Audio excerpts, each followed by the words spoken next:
निर्मला की चारों बेटियां पढ़ी लिखी थीं, लेकिन तीन जॉब जॉब करती थीं। एक बेटी जो नौकरी नहीं करती थी, उसकी शादी गरीब घर में हो गई।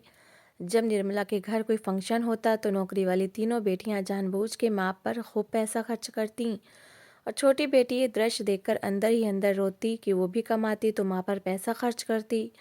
जब निर्मला के बेटे की शादी थी तो सब बहनों ने भाई को अंगूठियां पहना दी ताकि गरीब बहन और बहनोई की बेइज्जती हो। लेकिन अचानक सब दंग रह गए जब गरीब बहन और बहनोई ने।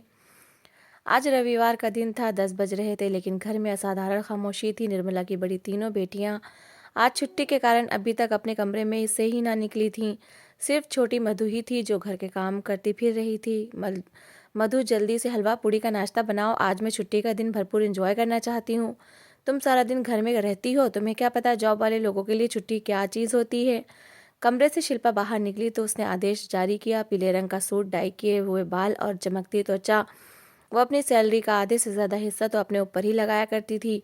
मधु उसे देखती रह गई। उसकी सांवली रंगत ठीक देखभाल न होने के कारण वैसे ही काली हुई जा रही थी। सारा दिन वो घर के कामकाज में व्यस्त रहती थी, खुद पर ध्यान देने का समय कहाँ मिलता था। खामोशी से वो किचन में जाकर हलवा पूड़ी तैयार करने लगी। धीरे धीरे उसके बाकी दोनों बहनें भी उठकर बाहर निकल आई थीं और अब डाइनिंग टेबल पर बैठी शोर मचा रही थीं। मधु के हाथ तेजी से चल रहे थे।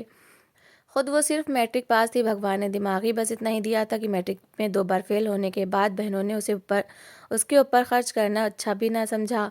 मधु को याद था कि उसने शिल्पा से कहा था कि वो पढ़ना चाहती है।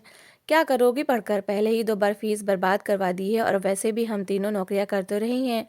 छोटा मोहित अभी पढ़ रहा है, तुम घर के कामकाज कर लिया करो। माँ घर में अकेली होती हैं, हमें भी तो वापस आने पर खाना बना हुआ चाहिए ना। तुम भी नौकरी करोगी तो खाना कौन बनाएगा, शिल्पा ने मुंह बनाते हुए कहा था, और मधु का दिल वहीं टूट गया था। वो भी उच्च शिक्षा प्राप्त करके एक शानदार नौकरी करना चाहती थी, लेकिन उसकी बाकी तीनों बहनों का विचार था कि उसे घर के कामकाज करने चाहिए। मधु ने भी खामोशी से हामी भर ली। वैसे भी निर्मला बूढ़ी हो चली थी। एक विधवा का लंबा जीवन काटने के बाद बच्चों के अकेले परवरिश करते करते वो थक चुकी थी। मधु ने हलवा पूड़ी और नाश्ता ले जाकर डाइनिंग टेबल पर रखा। वाह भाई, ये घर में रहने वाली लड़कियों के भी खूब मज़े होते हैं। अपनी मर्जी से उठती हैं, अपनी मर्जी से सोती हैं, सारा दिन ठंडी हवाओं के आगे लेटी रहती हैं। इन्हें क्या पता जॉब करना कैसा होता है। शिल्पा से छोटी निशा मधु को देखते हुए कह रही थी। वो खामोशी से बैठकर नाश्ता करने लगी, लेकिन अभी उसने एक ही कॉर्न लिया था कि उससे शिल्पा ने उठा दिया। ये चाय ठंडी हो गई है, दोबारा गर्म करके ले आओ। वो खामोशी से उठ गई। उसकी चाय गर्म करके लाई तो निशा मुँह बनाए बैठी थी। मुझे तो ये हलवा पूरी पसंद ही नहीं। अरे पता नहीं कैसे बनाई है। मेरे लिए अंडा पराठा बना दो। मधु उल्टे कदमों वापस किचन की तरफ चली गई। उसका अंडा पराठा बनाकर लाई तो मोहित उठकर आ बैठा था।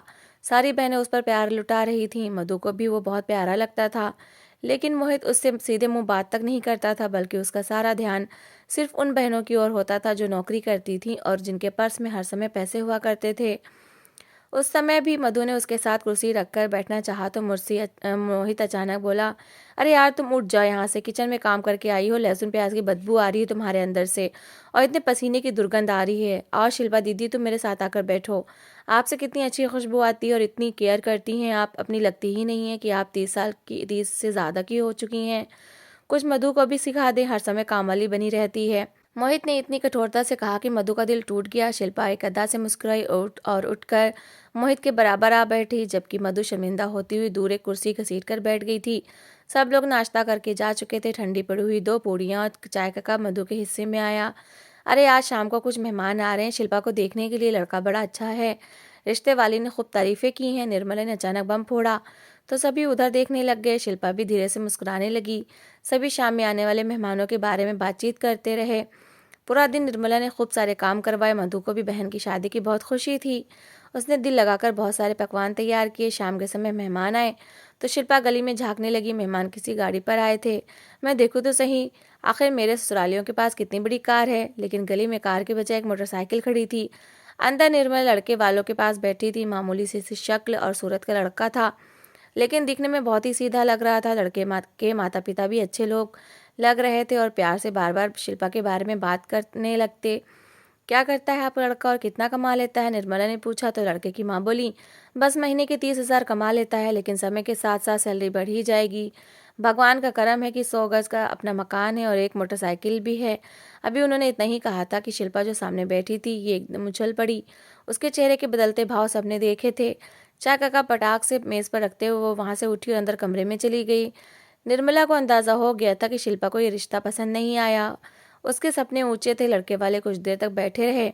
मधु ने इन सबके सामने खाना लाकर रखा तो खाना खाकर वो खामोशी से चले गए। मुझे नहीं करनी उसके साथ शादी। एक मोटरसाइकिल पर तीनों बैठकर आए थे।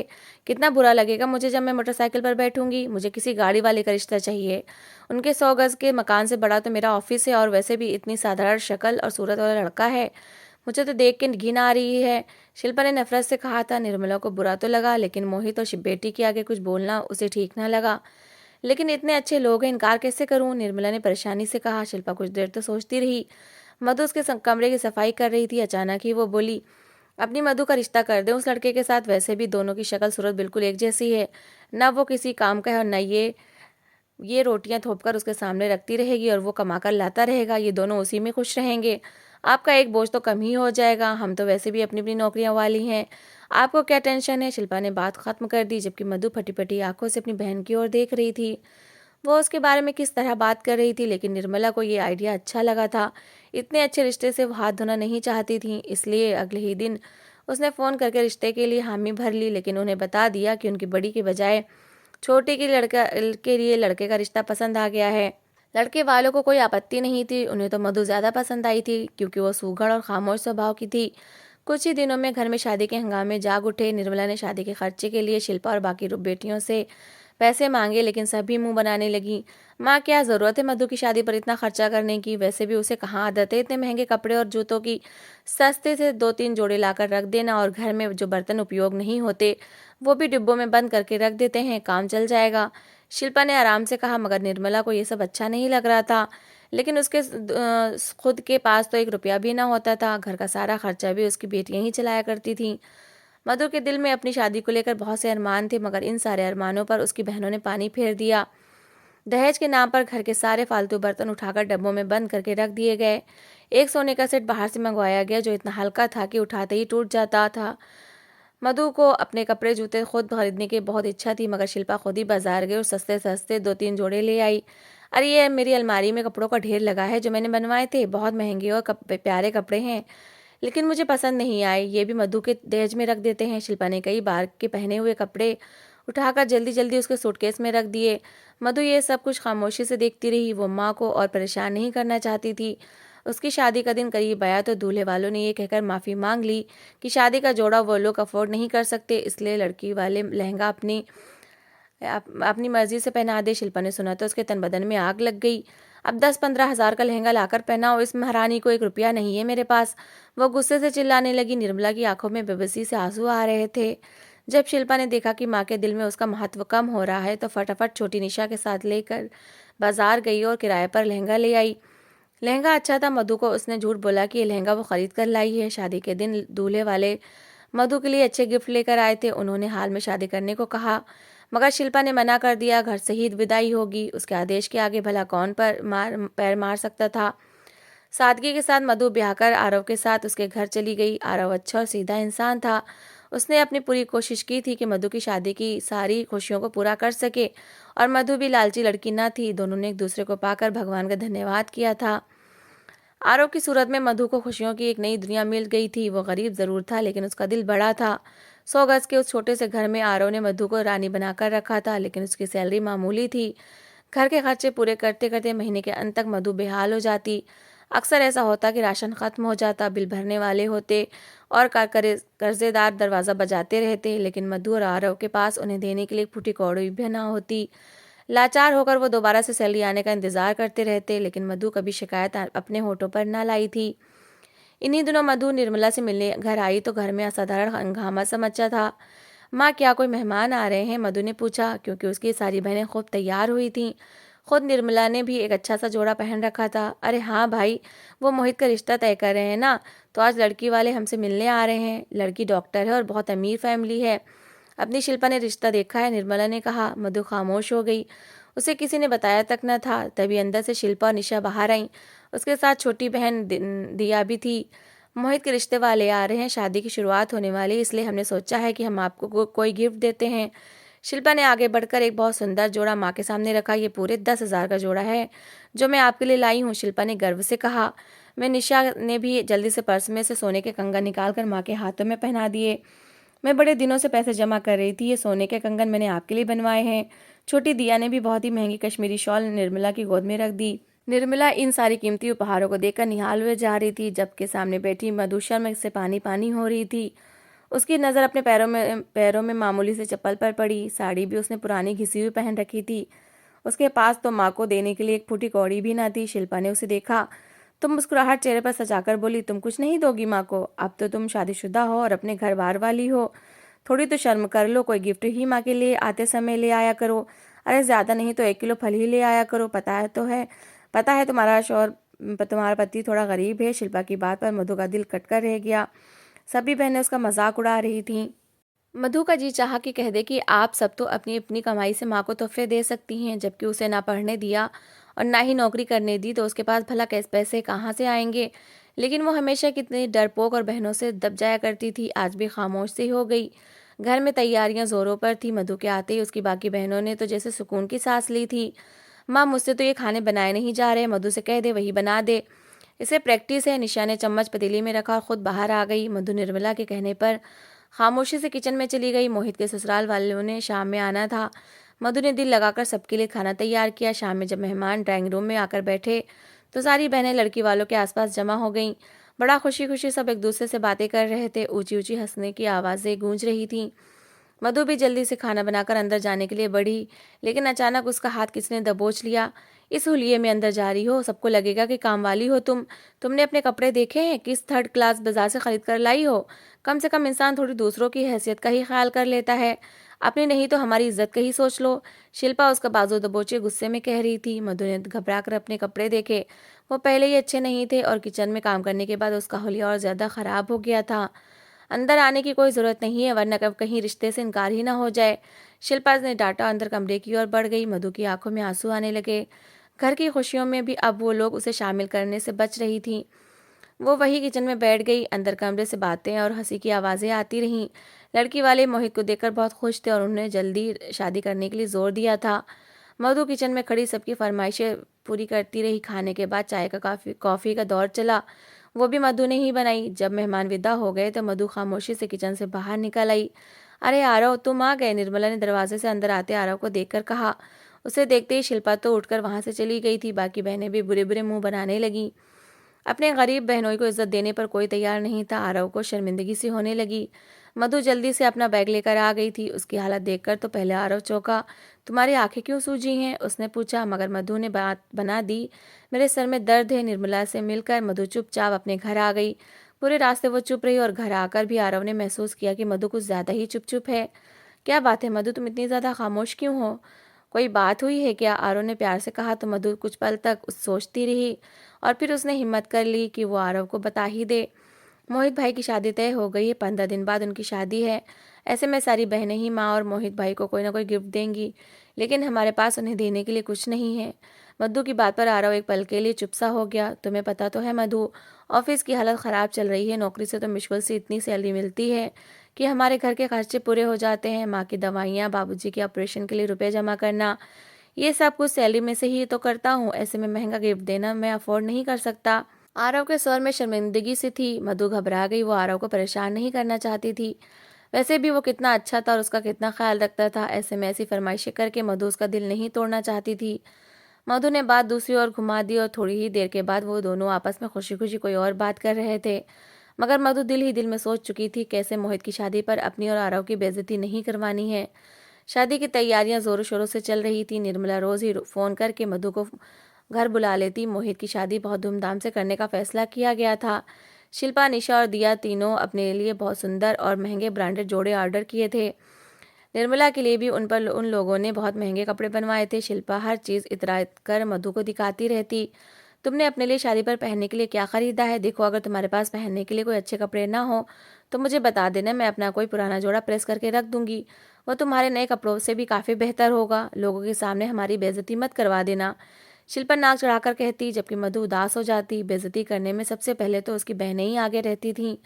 भला बाकी किसी को क्या ज़रूरत थी कि उसके पहने ओढ़ने कपड़ों पर आपत्ति करता, लेकिन उसकी बहनें ये बात समझती तब ना।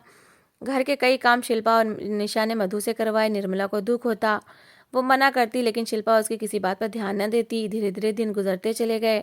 आरव ने मधु के रोजाना मायके जाने पर कोई आपत्ति न की। आखिर मोहित की शादी का दिन भी आ पहुंचा। घर में बहुत सुंदर सजावट की गई। शिल्पा ने दिल खोलकर पैसे खर्च किए थे। मोहित बहनों के एहसान तले दबा जा रहा था। वैसे भी वो जरा लालची स्वभाव का था। वो बहनें जो जेब से हर समय पैसा निकालकर उसे देने को तैयार रहती थीं, वो उनकी ही बात सुना करता था। आज भी उसे दूल्हा बनाया जा रहा था। सारी बहनें उसके आसपास घूमती हुई हंसी मजाक कर रही थीं। मधु साफ तौर पर महसूस कर रही थी कि दूसरी बहनें अगर उससे कोई बात कहती तो मोहित मुस्कुराकर जवाब देता, लेकिन मधु की बात पर वो बुरा सा मुंह बना लेता था। अरे आरव भाई नहीं आए क्या? आखिरकार मोहित ने पूछ ही लिया। आ जाएगा वो तटपुंजिया भी, अपनी मोटरसाइकिल फड़फड़ाता हुआ। वो कौन सा कोई लैंड क्रूजर से में आ रहा है जो तुम्हें उसका इंतजार है? निशा ने उसका मजाक उड़ाने वाले अंदाज में कहा तो सभी जोर से हंस पड़े। मधु को बहुत शर्मिंदगी सी होने लगी। मोहित को दूल्हा बना दिया गया था। बारात निकलने का समय आया तो आरव भी अपने घर वालों के साथ आ पहुंचा। शादी हाल पास ही था जहाँ लड़की वाले उनकी प्रतीक्षा कर रहे थे। शादी हाल पहुंचते ही लड़की वालों ने शानदार तरीके से उनका स्वागत किया। मधु खामोशी से सबसे पीछे पीछे चल रही थी। वो इन अमीर लोगों का हिस्सा लगती ही ना थी। फेरों के बाद मोहित को दुल्हन के बराबर ले जाकर बिठा दिया गया। शिल्पा, निशा और दिया महंगे कपड़ों में मेकअप से लिपे पुते चेहरे के साथ बड़े गर्व से बैठी थीं। निर्मला भी महंगा जोड़ा पहने साथ बैठी थीं। सब रिश्तेदार उनके आसपास जमा थे। सब कैमरों का फोकस स्टेज की ओर था। ऐसे में शिल्पा एकदम अपनी जगह से उठ खड़ी हुई। मोहित हमारा 4 बहनों का इकलौता भाई है। हम बहनों ने अपनी ज़िंदगी में बनाने से पहले उसकी शादी करने का फैसला किया था। आज मोहित की शादी पर हम सब बहनें उसे एक गिफ्ट देना चाहती हैं। शिल्पा की बात पर सभी रिश्तेदार दिलचस्पी स्टेज की तरफ देखने लगे। सारी बहनें उसके पास जमा होने लगीं। सिर्फ मधु ही थी जो थोड़ा दूरी पर खड़ी हुई थी। शिल्पा ने एक नज़र उस पर डाली। उसकी बेइज्जती जिस तरह होने वाली थी उसका मधु को भी अंदाजा न था। यह अंगूठी मोहित के लिए। शिल्पा ने पर्स में से एक अंगूठी, बाहरी सोने की अंगूठी बाहर निकाल कर मोहित की ओर बढ़ाई, जिसे देखते उसकी आंखें हैरत से फैल गई। अंगूठी हम तीनों बहनों की ओर से है, शिल्पा ने प्यार से कहा। तभी एक रिश्तेदार बोला, अरे तो मधु ने क्या दिया है? तुमने उसका नाम तो लिया ही नहीं। रिश्तेदार की बात पर शिल्पा के चेहरे पर घमंड भरी मुस्कुराहट बिखर गई। हाँ मधु, तुम और आरव मोहित के लिए क्या लेकर आए हो? आखिर को तुम इकलौती बहन हो जो शादीशुदा है और आरव इकलौता बहनों ही है। कुछ ना कुछ तो तुम लोगों को भी मोहित को देना ही चाहिए ना। मधु की तीनों बहनें मजाक उड़ाने वाले अंदाज में उसकी ओर देखती रहीं जो सामने ही खड़ी थी। अरे इसकी इतनी हैसियत कहाँ की है मोहित को कुछ दे? उसकी तरफ ज्यादा मत देखो, कहीं कुछ मांगने ही ना लग जाए। शायद ये कहीं कहे कि इस महीने के राशन के पैसे नहीं है, पैसे दे दो या बिजली का बिल भर दो। निशा की बात पर सब हंसने लगे। मधु को बहुत शर्मिंदगी महसूस हुई, लेकिन ठीक उसी पल आरव उसके बराबर आकर खड़ा हो गया। मधु ने मुस्कुराकर उसकी ओर देखा। मोहित, मैं तुम्हारा इकलौता बहनोई हूँ। मैं और मधु तुम्हारे लिए शादी का तोहफा लाए हैं, आरव ने मुस्कुराकर कहा और मधु को देखकर इशारा किया। सभी हैरान निगाहों से उन दोनों की ओर देखने लगे। मधु और आरव ने आगे बढ़कर लिफाफा मोहित की ओर बढ़ा दिया। मोहित ने हैरान होते मधु और आरव की ओर देखा, जबकि उसकी पत्नी आरती भी हैरान हो रही थी। उसे तो हमेशा यही बताया गया था कि मधु और आरव किसी काम के नहीं और ना उनसे किसी चीज़ की उम्मीद रखी जा सकती है। आरव लिफाफा खोलकर देख रहा था। अंदर से कश्मीर में घूमने के फिरने का 7 दिन का टूर प्लान की निकला था। ये उनका हनीमून पैकेज था जो आरव ने उन्हें गिफ्ट में दिया था। मधु और आरव मुस्कुरा रहे थे, जबकि मधु की तीनों बहनों के मुंह हैरत के मारे खुलकर रह गए। सभी फटी फटी आंखों से उन दोनों की ओर देख रहे थे। उपहारों में ये सबसे शानदार उपहार था, क्योंकि ये मोहित की दुल्हन को भी बहुत पसंद आया था। वो बहुत ही खुश होकर अपनी इस नंद को देख रही थी जिसने उसके दिल की बात कर दी थी। आरती ने प्यार से मधु का हाथ थामा, उससे कहने लगी, थैंक यू, आप सच में बहुत अच्छी हैं। बाकी सबने मोहित को गिफ्ट दिया, लेकिन आपने मेरे बारे में सोचते हुए गिफ्ट दिया। आपने वो गिफ्ट दिया जिससे मुझे अच्छा लगे, लेकिन मेरे दिल में सारी जिंदगी आपकी इज्जत बढ़ गई है। उसके धीमे से कहने पर मधु मुस्कुरा दी, जबकि उसकी बाकी तीनों बहनें बुरी तरह से जल भुन गई थीं। उन्हें विश्वास नहीं आ रहा था कि आखिर मधु और आरव के पास इतने पैसे कहाँ से आ गए कि उन्होंने इतना महंगा गिफ्ट दिया था। सभी रिश्तेदार मधु और आरव की तारीफें कर रहे थे। मधु अच्छी तरह जानती थी आज उसने अपनी भाभी के दिल में जो जगह बना ली है, अब जिंदगी भर मायके में उसका सम्मान बढ़ गया है। जबकि आरती अपनी बाकी तीनों नंदों को उनके घमंड भरे स्वभाव के कारण नफरत भरी नजरों से देख रही थी। शादी की बाकी रस्में पूरी होने लगी तो शिल्पा और उसकी बाकी दोनों बहनें लपक कर मधु के पास आईं। बड़ी चालाक हो तुम, कहाँ से आए इतने पैसे तुम्हारे पास? सच सच बताओ, हमारे घर से पैसे चुराए थे? शिल्पा ने कहा तो मधु मुस्कुरा दी। आप सारी जिंदगी मुझे नीचा दिखाने की कोशिश करती आई हैं, लेकिन आप ये भूल गईं कि जिसे भगवान पर विश्वास होता है उसका कुछ नहीं बिगाड़ सकता। मुझे पता था मोहित को कोई ना कोई गिफ्ट देना ज़रूरी है। मैंने काफ़ी समय हुआ शाम में ट्यूशन पढ़ाना शुरू कर दिया है। ट्यूशन के पैसों में से मैंने एक कमेटी डाल रखी थी। कमेटी बड़ी थी, मैंने बात करके इस बार कमेटी उठा ली और उन्हीं पैसों से मोहित के लिए हनीमून का पैकेज लाई हूँ। मुझे कोई दुख नहीं, क्योंकि मेरे भाई और भाभी की खुशी में ही मेरी खुशी है। मधु मुस्कुराते हुए कह रही थी। उसकी बाकी तीनों बहनों का रंग नफरत के मारे काला पड़ रहा था। आरव खाने की प्लेट लिए मधु के पास आया। यहाँ क्यों खड़ी हो, जल्दी से खाना खाओ, पता तो है तुम्हें कि मुझे तुम्हारी कितनी चिंता है। वो उसके चेहरे को देखते हुए प्यार से कह रहा था। शिल्पा और निशा उसे देखती रह गई। उन्हें आज पता चल रहा था कि मधु गरीबी के बाद भी इतनी खुश क्यों रहती है। उसके चेहरे पर इतनी खुशी और लाली क्यों बिखरी रहती है? क्योंकि उसके पास असली दौलत है, उसके पति का प्यार, जो इन तीनों में से फिलहाल किसी को प्राप्त नहीं था। मधु और आरव हंसते मुस्कुराते एक दूसरे से बात कर रहे थे। आरव खाने का चम्मच भर भर कर मधु के मुंह में डाल रहा था, उससे प्यार से बात कर रहा था, जबकि उसकी बाकी तीनों बहनें अपने महंगे कपड़ों और जूतों के साथ खाली खड़ी थीं। मोहित भी अपनी पत्नी के साथ बैठा था, बहनों को बिल्कुल भूल चुका था। मधु की बहनों को एहसास हो रहा था कि वो जो जिंदगी भर रुपए पैसे की चमक दिखाकर उसे नीचा दिखाने की कोशिश करती रही थी, आज मधु के मुकाबले में उनकी हैसियत कुछ भी नहीं थी। तो दोस्तों, इस कहानी को लेकर आपकी क्या राय है, कमेंट बॉक्स में ज़रूर बताएं। और अगर आपको हमारी आज की कहानी अच्छी लगी हो तो प्लीज़ इसे लाइक ज़रूर करें। अगर आपने अभी तक हमारे चैनल को सब्सक्राइब नहीं किया तो ज़रूर कर लीजिए। तो मिलते हैं ऐसी ही एक और मोटिवेशनल कहानी के साथ। Thanks for watching.